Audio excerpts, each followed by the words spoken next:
हर हर महादेव दोस्तों। ओम नमः शिवाय। श्री शिवाय नमस्तुभ्यम। आप सभी को सावन मास और सावन मास की पूर्णिमा की हार्दिक शुभकामनाएं। आप सभी पर भगवान भोलेनाथ की कृपा सदा सर्वदा बनी रहे। आज की वीडियो में आप सुनेंगे सावन मास महात्म्य का अध्याय 29। प्रिय श्रोताओं, आज सावन मास का 29वां दिन है। धीरे धीरे यह पुण्य का महीना अपने पूर्ण विराम की ओर अग्रसर है, लेकिन जितना अंत समीप आता है उतनी ही भक्ति की तीव्रता और आस्था की गहराई बढ़ जाती है। सावन की बूंदों के संग जैसे हर मन शिवमय हो गया है, वैसे ही आज का यह दिन भी उन भावुक क्षणों में से एक है जब मन यह सोचकर द्रवित हो जाता है कि यह शिव आराधना के अमूल्य दिन अब गिनती में रह गए हैं।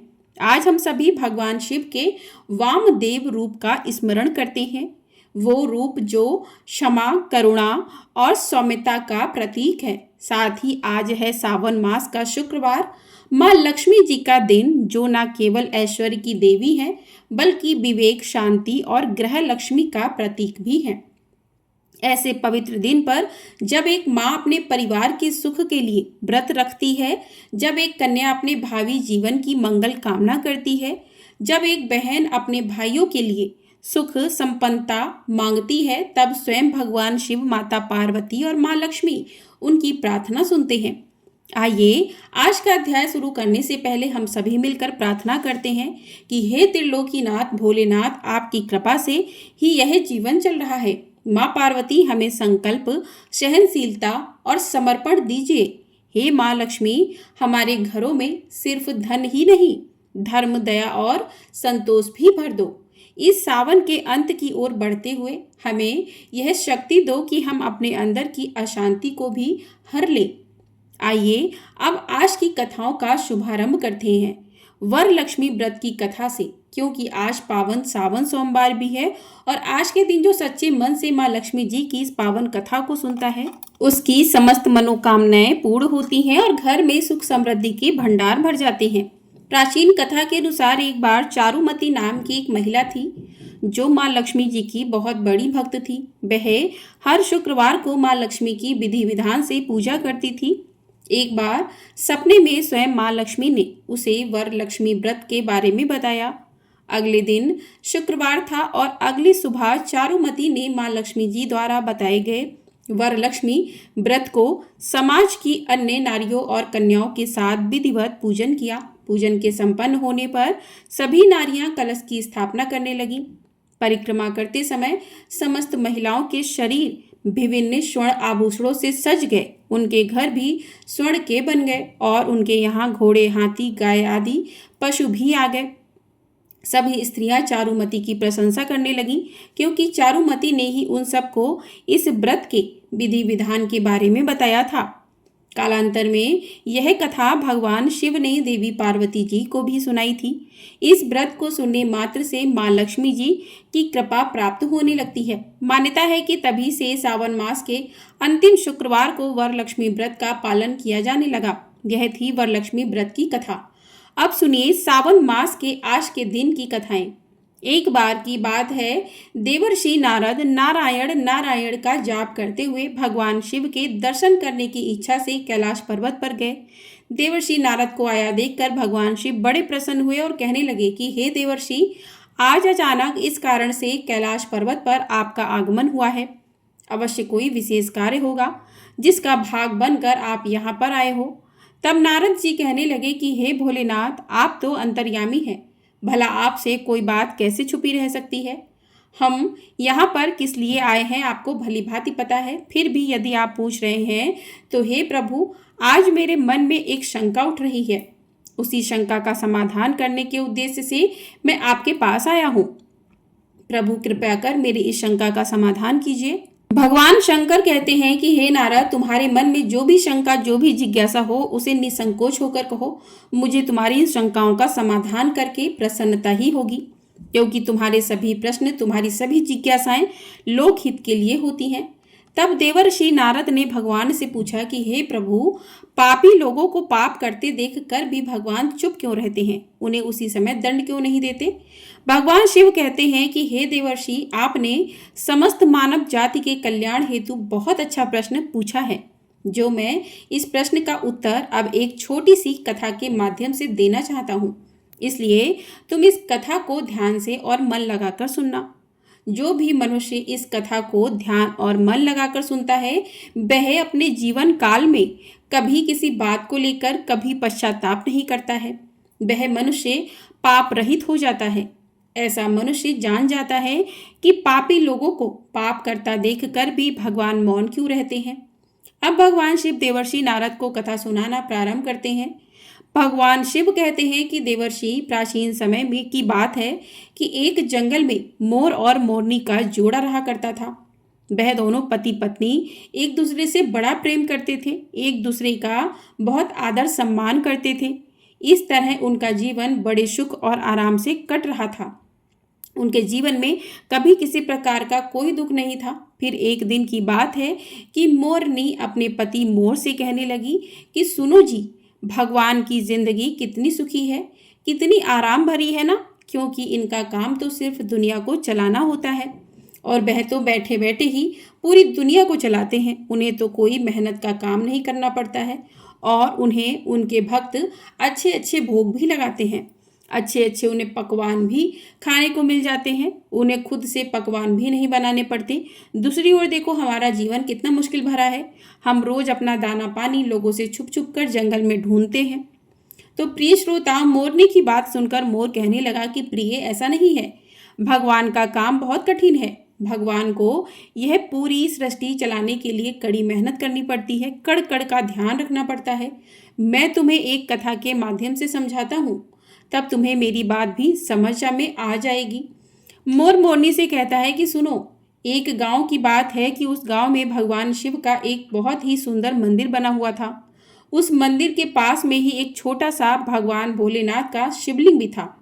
उस मंदिर की देखभाल करने के लिए उसी गांव का एक भोला नाम का एक व्यक्ति सेवा में लगा हुआ था, जो सुबह शाम मंदिर की साफ सफाई किया करता और दोनों समय स्नान ध्यान करने के बाद भगवान के मंदिर में दीप जलाकर पूजा करता था। वह आदमी बहुत ही निर्धन और दुखी था।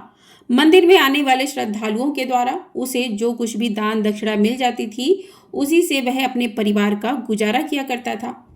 मंदिर में काम करते करते वह अपनी जिंदगी से जुड़ी हुई सभी परेशानियों की शिकायत भगवान की मूर्ति के सामने खड़ा होकर करता रहता। कभी शिवलिंग के समीप तो कभी भगवान शिव की प्रतिमा के पास जाकर।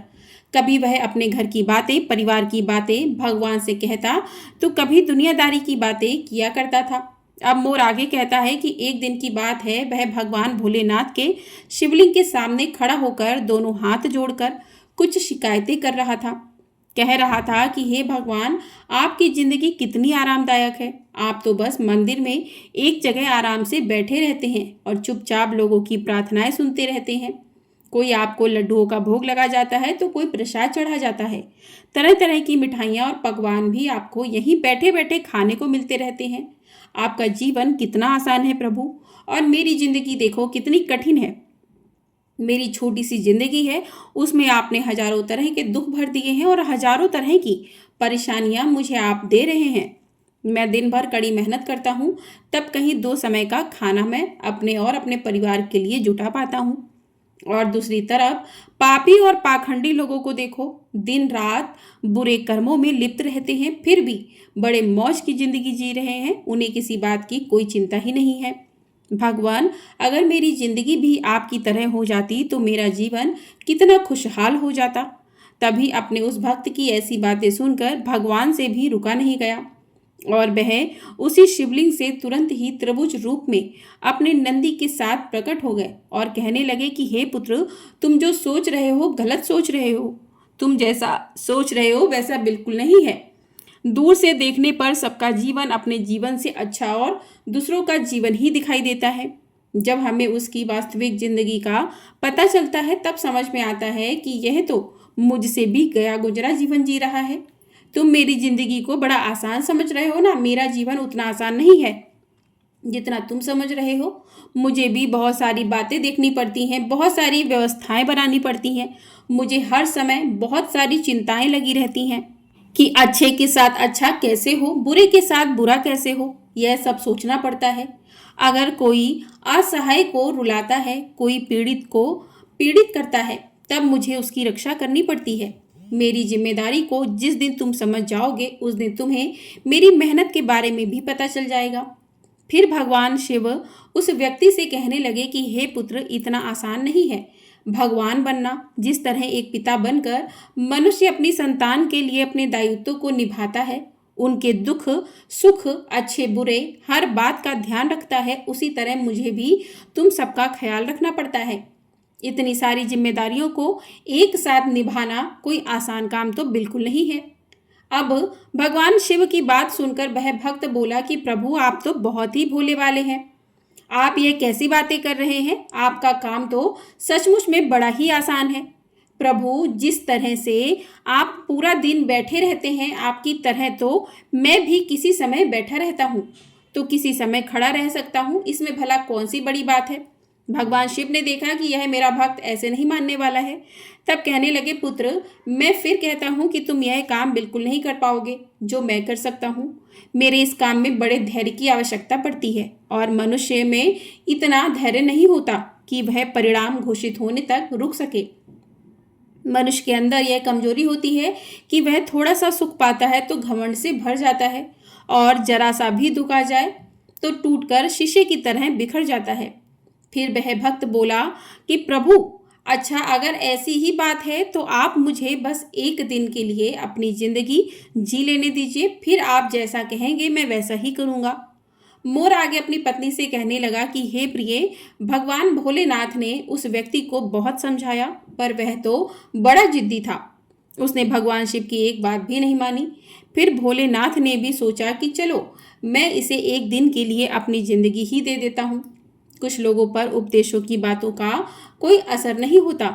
वो संसार की ठोकर खाने के बाद ही सही राह पर आते हैं।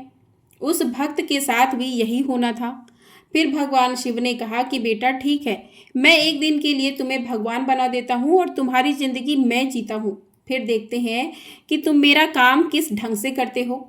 भगवान शिव कहते हैं, और हाँ, मेरी जिंदगी जीने के लिए तुम्हें कुछ शर्तों का पालन भी करना होगा। तब वह भक्त बोला कि हे भगवान, हे भोलेनाथ, मैं तो आपकी सारी शर्तें मानने के लिए तैयार हूँ। बताइए आपकी क्या क्या शर्तें हैं। तब भगवान शिव कहने लगे कि हे पुत्र, तुम ध्यान से सुनो। मंदिर में बहुत सारे लोग आएंगे जाएंगे, जिसमें अच्छे लोग भी होंगे, बुरे लोग भी होंगे, क्योंकि भगवान पर तो सबका एक समान अधिकार होता है। अगर किसी पिता का एक बेटा नालायक निकले तो क्या वह पिता उसे अपना बेटा नहीं मानेगा? इसी तरह अच्छे बुरे दोनों लोग मेरी संतान हैं, किंतु परिणाम में उनको उनके कर्मों के अनुसार ही देता हूँ। अब भोलेनाथ आगे कहते हैं कि पुत्र, जब तुम भगवान बनकर मेरी जगह पर खड़े रहोगे तो तुम्हें अच्छा कहने वाले लोग भी आएंगे और बुरा कहने वाले लोग भी आएंगे। तब तुम्हें चुपचाप उनकी बातें सहन करनी होंगी और धैर्य के साथ बिना क्रोध किए उनकी बातों को सुनना भी होगा, और उनके अच्छे बुरे हर कर्म को भी बारीकी से देखना होगा। तुम्हें अपनी तरफ से कुछ भी अपने भक्त से नहीं कहना होगा, चाहे कुछ भी हो जाए। तब भोला ने कहा, ठीक है प्रभु, मुझे आपकी यह सारी शर्तें स्वीकार हैं। अब तो भगवान भोलेनाथ ने उस भक्त से एक दिन के लिए अपनी जिंदगी बदल ली। फिर एक दिन के लिए उसे भगवान ने शिवलिंग में विराजमान कर दिया और स्वयं सेवक बनकर मंदिर की सेवा करने लगे। फिर जब कुछ समय बीता तो क्या हुआ कि उसी नगर का एक धनी सेठ उस मंदिर में माथा टेकने के लिए आया और वह भगवान के आगे हाथ जोड़कर प्रार्थना करने लगा कि हे भगवान, मैंने अरबों रुपए लगाकर एक बहुत बड़े कारखाने का निर्माण कराया है। मुझे आप ऐसा आशीर्वाद दीजिए कि मेरा कारखाना बहुत तेजी से चलने लगे और मैं उससे बहुत सारा धन कमा सकूं। वह सेठ ऐसी प्रार्थना करने के बाद माथा टेकने के लिए जब नीचे झुका तो उसकी जेब से पैसों का भरा हुआ बटुआ निकलकर जमीन पर गिर पड़ा, लेकिन सेठ को अपना बटुआ दिखाई नहीं दिया, जिससे वह वहां से उठकर जाने लगा। उधर शिवलिंग में विराजमान भगवान शिव का भक्त यह सब देख रहा था। उसने देखा कि अरे सेठ का बटुआ तो यहीं पर गिर गया है। एक बार तो उसके मन में आया कि क्यों ना वह सेठ को आवाज लगाकर उसे कह दे कि तुम्हारा बटुआ यहीं पर गिर गया है। अगले ही क्षण उसे भगवान शिव की शर्त याद आ गई, इसलिए वह कुछ भी बिना बोले वहीं पर विराजमान रहा। भोलेनाथ ने कहा कि चाहे अच्छा हो या बुरा हो, तुम्हें बिल्कुल नहीं बोलना है। यही सोचकर भगवान बना हुआ वह भक्त चुप रहा। तभी उसी मंदिर में एक बहुत ही गरीब आदमी आया और वह भगवान भोलेनाथ के शिवलिंग के समीप खड़ा होकर कहने लगा कि हे भगवान, मैं बहुत गरीब आदमी हूँ। इस गरीबी में बड़े दुख और कष्ट का जीवन जी रहा हूँ। अब तो परिवार का पेट पालना भी मुश्किल हो रहा है। घर पर बीमार माँ है, उसका इलाज कराने के लिए मेरे पास पैसे तक नहीं है। मैं कहाँ से व्यवस्था करूं प्रभु, कुछ समझ नहीं आ रहा। आगे मेरा जीवन कैसे चलेगा। हे प्रभु, आज तो मेरे पास मात्र 10 रुपए हैं। इनमें ना तो एक समय का राशन आ पाएगा और ना ही मेरी माँ की दवाई आ पाएगी। कुछ कृपा कर दो भोलेनाथ, ताकि मेरी जरूरतें पूरी हो जाएं।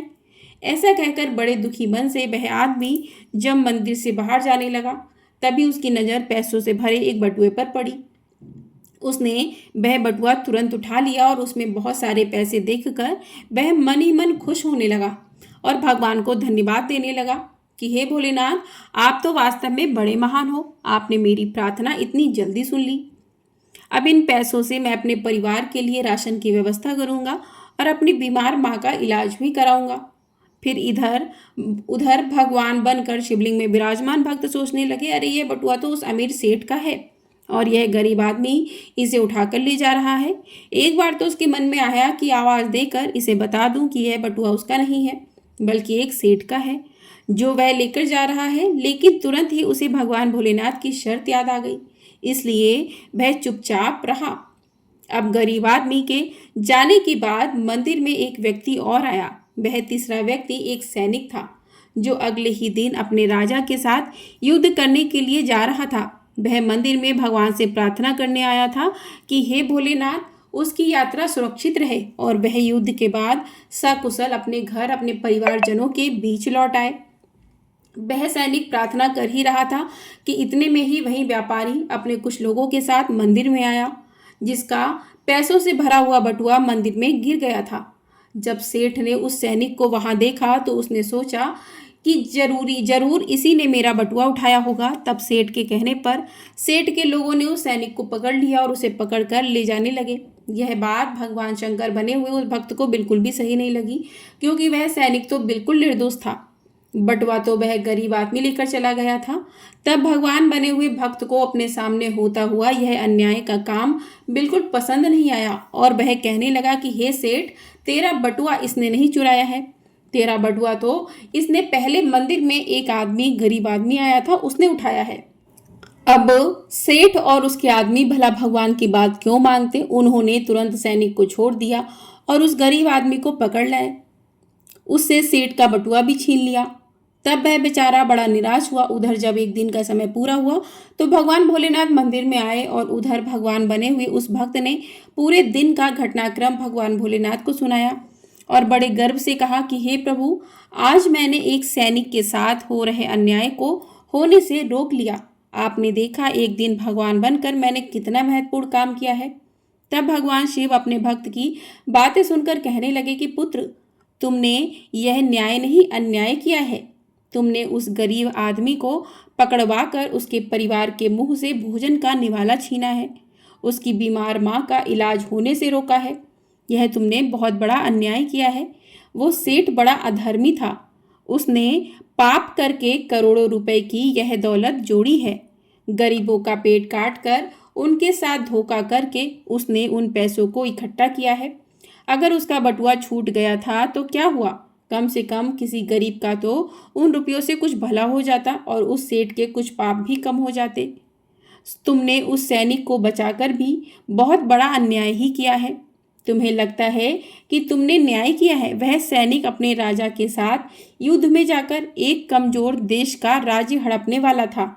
जानते हो उस युद्ध में कितने निर्दोष सैनिक मारे जाएंगे। तुमने उसे बचाकर बहुत बड़ा अन्याय किया है। भक्त को भोलेनाथ की इस बात को सुनकर बड़ा पश्चाताप हुआ। तब वह कहने लगा कि हे प्रभु, हे भोलेनाथ, मैं तो वही देख पा रहा था जो मेरी आंखों के सामने हो रहा था। उसके पीछे की सच्चाई कुछ और ही होगी, यह मैं नहीं देख पा रहा था। तब भक्त आगे कहने लगा कि हे भोलेनाथ, दुनिया को तो सिर्फ आप ही चला सकते हैं, क्योंकि आप जीवन के हर पहलू को अच्छी तरह से देख सकते हैं, विचार कर सकते हैं, क्योंकि आप जो करते हैं वह अच्छा ही करते हैं। गलत तो हम हैं जो जीवन की वास्तविकता को नहीं समझ पाते और उससे पहले ही आप पर दोष लगा देते हैं। जब हमारे साथ कुछ गलत हो रहा होता है या फिर हमारे मन के अनुसार कुछ नहीं होता है, तो उस समय हम अपना धैर्य खोकर भगवान को ही दोषी मानने लगते हैं। हम यह नहीं समझ पाते कि हमारे साथ हो रहे गलत काम में भी भगवान की कोई ना कोई योजना छुपी हुई होती है, जो आगे चलकर हमारे लिए ही हितकारी हो सकती है। फिर वह भक्त भोलेनाथ से कहने लगा कि भोलेनाथ, मनुष्य की समझदारी इसी में है कि हमें गंभीरता से काम के आगे और पीछे के परिणाम को अच्छे से सोच लेना चाहिए। अगर आपके साथ आपकी मर्जी के अनुसार कुछ भी नहीं हो रहा हो, तो उसे भगवान की मर्जी समझनी चाहिए और आगे भगवान जो करते हैं वह अच्छा ही करते हैं, ऐसा सोचकर सिर्फ और सिर्फ अपने कर्तव्य पर ही ध्यान देना चाहिए। उसके बाद भगवान शिव ने उस भक्त से कहा कि हे पुत्र, क्या अब तुम्हें पता चल गया कि भगवान बनना इतना आसान नहीं है? फिर वह भक्त कहने लगा कि भोलेनाथ, आप जितने भोले भाले हैं उतनी ही सरलता से लोगों के दुख को भी दूर कर देते हैं और उन्हें ज्ञान भी दे देते हैं। हे प्रभु, अब मैं समझ गया हूँ कि कुछ भी बनना आसान है, लेकिन भगवान बनना बिल्कुल भी आसान नहीं है। उसके बाद भगवान भोलेनाथ उस भक्त को तथास्तु कहकर वहां से सीधा कैलाश पर्वत पर पुनः पहुंच गए। अब भगवान शिव देवर्षि नारद से कहते हैं कि वह मोर अपनी पत्नी से कहने लगा कि हे प्रिय, अब बात करते हैं उन दो कारणों की जिनकी वजह से भगवान पाप होते हुए देखकर भी मौन रहते हैं। पहला कारण तो यह है कि भगवान तब तक आपकी मदद नहीं करेंगे जब तक आप दुनिया वालों पर निर्भर रहेंगे। जिस दिन आप खुद पर और भगवान पर पूरी तरह निर्भर हो जाएंगे, उस दिन वह आपकी सहायता के लिए अवश्य आएंगे। दूसरा कारण है कि भगवान मनुष्य के कर्म भी देखकर चलते हैं कि किस किस को कहाँ कहाँ पर किस किस कर्म का दंड मिलना चाहिए और किस किस कर्म का फल मिलना चाहिए। भगवान हमेशा आपके अगले और पिछले सभी कर्मों को देखकर ही साफ करते हैं। अगर आप भगवान के प्रति समर्पित हो गए हैं तो भगवान कभी भी आपके साथ कुछ भी बुरा नहीं होने देंगे। तब देवर्षि नारद इस कथा को सुनकर बहुत प्रसन्न हुए और कहने लगे कि हे प्रभु, आप ही संसार में आदि और अनंत हैं। आज आपने इस कथा को सुनाकर निश्चित ही मेरी शंका का समाधान कर दिया है। प्रभु, आपको बारंबार प्रणाम है। ऐसा कहकर नारायण नारायण कहते हुए देवर्षि नारद वहां से चले गए। तो इस प्रकार से ये कथा यहीं पर समाप्त होती है। प्रेम से बोलिए हर हर महादेव। ओम नमः शिवाय। अब सुनते हैं श्री शिव चालीसा पाठ। जय गणेश गिरिजा सुमन, मंगल मूल सुजान, कहते अयोध्या दास तुम देहु अभय वरदान। जय गिरिजापति दीन दयाला, सदा करत संतन प्रतिपाला। भाल चंद्रमा सोहतनी के, कानन कुंडल नांग फनी के। अंग गौर सिर गंग बहाए, मुंड माल तन छार लगाए। वस्त्र खाल बागंबर सोहे, छवि को देखी नाग मन मोहे। मैना मातु की हवे दुलारी, वाम अंग सोहत छवि नारी। कर त्रिशूल सोहत छवि भारी, करत सदा शत्रुघ्न छयकारी। नंदी गणेश सोहेत कैसे, सागर मध्य कमल है जैसे। कार्तिक श्याम और गणराऊ, या छवि को कही जात न काऊ। देवन जब ही जाए पुकारा, तब ही दुख प्रभु आप निवारा। किया उपद्रव तारक भारी, देवन सब मिली तुम्हें जुहारी। तुरत सडानन आप पठायो, लव निमेष मह मारी गिरायो। आप जलंधर असुर संहारा, सुअस तुम्हार विदित संसारा। त्रिपुरासुर सन युद्ध मचाई, सभई कृपा कर लीन बचाई।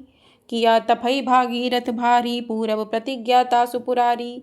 दानिन मह तुम सम को नाही, सेवक स्तुति करत सदाही। वेद नाम महिमा तब गाई, अकत अनादि भेद नहीं पाई। प्रकटी उदधि मंथन में ज्वाला, जरत सुरासुर भय बिहाला। कीनी दया तहम करी सहाई, नीलकंठ तब नाम कहाई। पूजन रामचंद्र जब कीना, जीत के लंक विभीषण दीना। सहस कमल में हो रहे धारी, कीन परीक्षा तभई पुरारी एक कमल प्रभु राखयु जोई, कमल नयन पूजन चह सोई। कठिन भक्ति देखी प्रभु शंकर, भय प्रसन्न दिए क्षितवर।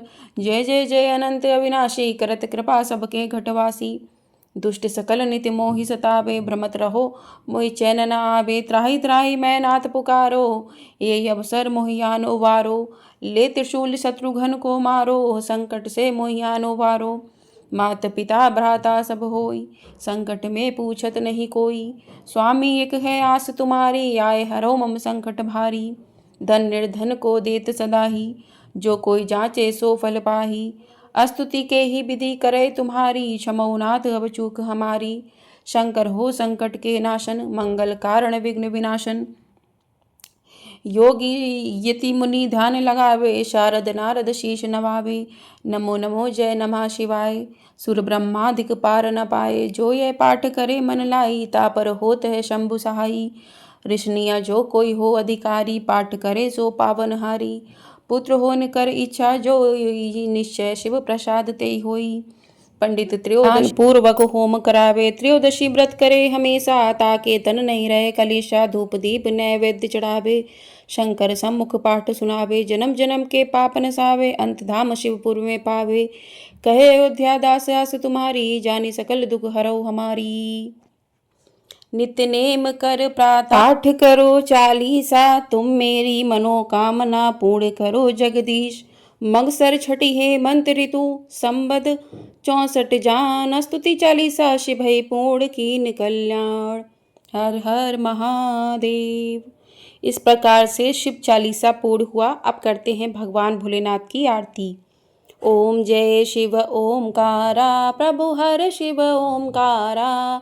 ब्रह्मा विष्णु सदा शिव अर्धांगी धारा। ओम जय शिव ओमकारा, एकानन चतुरानन पंचानन राजे। स्वामी पंचानन राजे, हंसानन गरुड़ासन वृषवाहन साजे। ओम जय शिव ओमकारा, दो भुज चार चतुर्भुज दश भुज अति सोहे। स्वामी दश भुज अति सोहे, त्रिगुण रूप निरुखता त्रिभुवन जन मोहे। ओम जय शिव ओमकारा, अक्षमाला बनमाला मुंडमाला धारी। स्वामी रुंडमाला धारी, चंदन मृग मद सोहे भाले शशिधारी। ओम जय शिव ओमकारा, श्वेतांबर पीतांबर बागंबर अंगे। स्वामी बागंबर अंगे, सनकादिक भूतादिक ब्रह्मादिक संगे। ओम जय शिव ओमकारा, करके मध्य कमंडलु चक्र त्रिशूलधारी। स्वामी चक्र त्रिशूलधारी, सुखकारी दुखहारी जग पालनकारी। ओम जय शिव ओमकार, ब्रह्मा विष्णु सदा शिव जानत अविवेका। प्रणवाक्षर के मध्य ये तीनों एका। ओम जय शिव ओमकारा, काशी में विश्वनाथ विराजत नंदनी ब्रह्मचारी। नितुठ भोग लगावत महिमा अति भारी। ओम जय शिव ओमकारा, त्रिगुण शिव जी की आरती जो कोई नर गावे। कहत शिवानंद स्वामी सुख संपत्ति पावे। ओम जय शिव ओमकारा, हर हर महादेव। ओम नमः शिवाय। तो इस प्रकार से आज का अध्याय भगवान शिव की आरती कथा पूर्ण हुई। आपको वीडियो पसंद आई हो, वीडियो को लाइक कर लीजिएगा। चैनल पर नए हैं तो चैनल को सब्सक्राइब भी कर लीजिएगा। आपको हमारे चैनल पर सावन पूर्णिमा कब है, पूर्णिमा का व्रत आपको किस दिन रखना है, सभी जानकारी मिल जाएगी। तो चैनल को सब्सक्राइब कर लीजिएगा, वीडियो को ज़रूर देखिएगा। सावन पूर्णिमा की कथा सुनाई जाएगी और साथ ही सत्यनारायण भगवान की कथा भी सुनाई जाएगी। रक्षाबंधन कब है, राखी बांधने का शुभ मुहूर्त क्या रहेगा, सभी जानकारी आपको इस वीडियो में प्राप्त होने वाली है।